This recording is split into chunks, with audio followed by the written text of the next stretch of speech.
Di na ako papayag na muling mabawi Ating kalayaan kay tagal na nating mithi.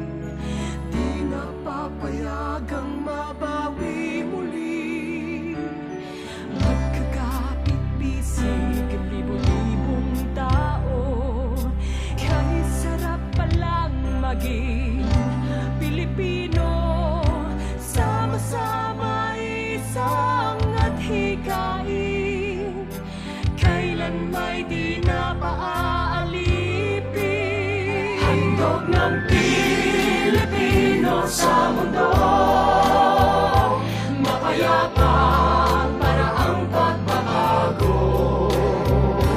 Katotohanan, kalayaan, katarungan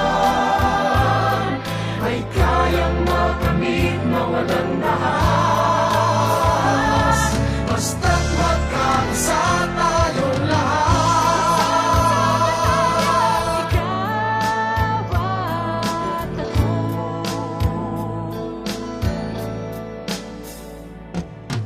Basta nang nagaganap sa